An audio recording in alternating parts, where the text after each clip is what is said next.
Hello everyone, this is Eric Gaming with another gameplay explained video. This is for Star Wars Jedi Survivor. This is the single player action adventure game, Star Wars like. But before I start the video, I would like to ask everybody to like and subscribe. It helps the video out. So, as I was saying, I'm here to explain the gameplay of this title. This is obviously an action adventure where basically Star Wars based. You're running around fighting different stormtroopers, monsters, animals, etc. And you're going to be using your force powers to basically take them down. And it's basically a combat based, similar to like Dark Souls, where you have experience and you're going to be doing some exploration. Here I am using my force powers to push the enemies off the cliff. And obviously there is a story. This is a sequel to Fallen Order, which is the previous title. In the interest of time, I kind of don't go over the story too much, but basically you have different lightsaber attacks, you have different enemies, you have different teammates that will help you in combat, as you saw there. So one of the things, for example, basically you can lock onto the enemies. For example, here I am on the blaster stance, and you can basically do around different things. You can shoot the enemies if you need to, for example. Another thing you can do, obviously, for example, actually doing combat, similar action adventure titles like this, you can also parry, you can block, you can dodge, and the enemies will either telegraph their attacks or anything like that. So for example, here I am practicing the parry, and there's a tutorial for you to learn all these things. So let's go over some of the lightsaber stances, which are gonna basically affect your gameplay style. So there's 4 or 5 main ones. There's the regular one or single. There's the double bladed, there's the dual blade, and there's the blaster, and then there's the crossguard. So this is the double bladed. This is the Darth Maul one. This is great for group attacks, like you saw there. Basically, I grouped them all together, and it's great for taking out groups of enemies. For example, here's the dual lightsaber one, aka holding a lightsaber in each hand. It is great more for single enemy attacks and breaking down enemies' guards. And the blaster stance, for example, think of it like a rapier in the Dark Souls games. Excuse me, where you basically can attack, but you can also shoot at any second now. And crossguard here, for example, this is the very heavy attack, very good for defensive postures. But your attacks will be slower, but they will hit harder. And the single blade is basically your standard do everything, etc. Mode. And you can also level up, as I mentioned. You get XP from different enemies, similar to Dark Souls, where you get souls for currency. You get experience here. Once you get experience, skill points. With the skill points, you can increase your force abilities, your lightsaber attacks, depending on what type of lightsaber stance you're using. You cannot use up to 2 stances at a time. For example, here I'm just showing up that you can basically unlock some of these abilities here. Another thing that the game includes is a lot of exploration. As you go through these levels, you're gonna basically be running around a lot, looking for all the different corners. You're gonna do a lot of wall jumping, jumping puzzles, and all this kind of stuff. You're gonna be unlocking different paths, for example, with this grapple hook that I activate using my little droid that I have there. And you'll be able to see things like these ropes that unlock shortcuts in the game. And as you progress and explore, and there's a lot of climbing, platforming sections. There's a lot of puzzles. It's a great exploration title.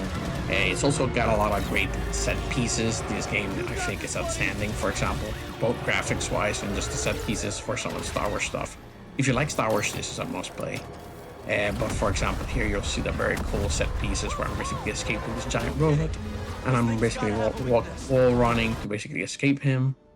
And other things you can do, for example, there is fast travel. There's semi-open maps, so it's not a complete open world, but you're gonna have different planets, and the planets will basically have different areas.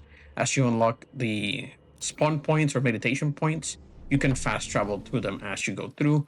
So the game does require you to kind of go back and forth in terms of unlocking some things. For example, here I'm unlocking additional stims, which is your medical thing to heal you up.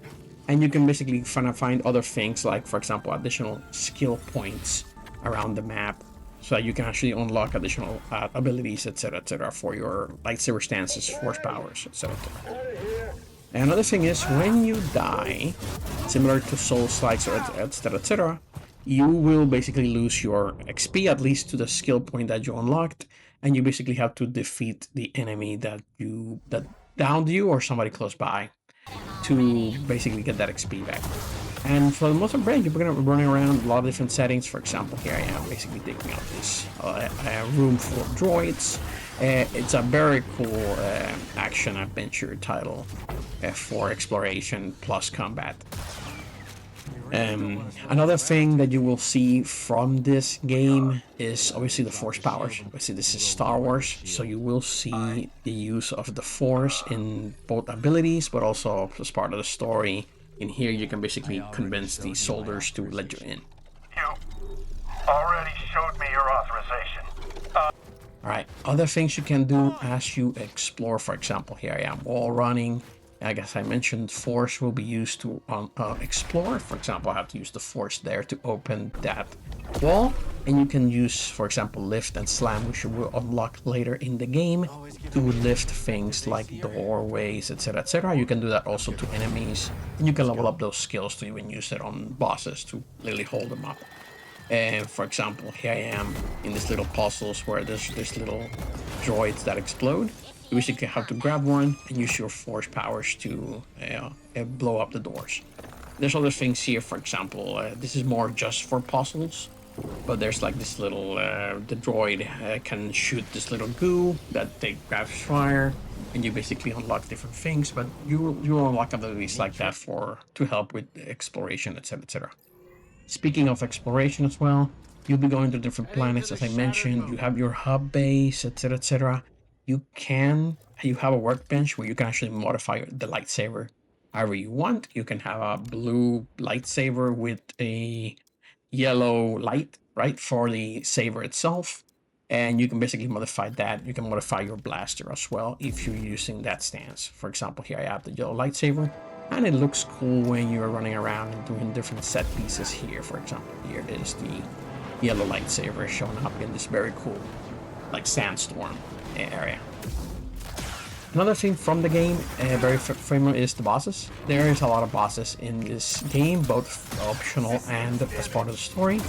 And you're basically running around doing a lot of parrying. A lot of bosses do use like lightsabers or other types of weapons where you're going to have to parry, you're going to have to learn their methods. There are difficulty options, so if the game gets too challenging or difficult, it can get pretty difficult. It is a Souls-like, but you can also lower the difficulty to the point that it becomes just like a hack and slash game. Another thing, for example, is the bounty hunter system. Later in the game, bounty hunters are sent to you, and you basically have to hunt them down. You can unlock some additional rewards, like skins, etc. But by the way, not all enemies are difficult. Some of them are very dumb, like this guy. He just got into the corner, so I literally one-shotted him right there. Pretty easy, straightforward stuff. Also, the game, I played it in 2026. Even now, it's being played on the Xbox Series X. There are still glitches in the game, but nothing groundbreaking that'll interrupt your game. Just fun things like this here, where the body is invisible. But that's mostly it for this gameplay explained. I kind of wanted to show real quick. It is an action-adventure title. You're going to be running around with your lightsabers, killing a lot of enemies, a lot of fun. Again, particularly if you lower the difficulty and just want to have fun. Very much power fantasy Star Wars. Excellent graphics. The story is a lot of fun too. Obviously, this is a sequel to Fallen Order. I would suggest going for that one first. And yeah, if you like Star Wars, go pick this up. Otherwise, I would like to thank everybody for watching. Please leave a comment, and subscribe for more cyber area gaming. And as always, have a good one, everyone.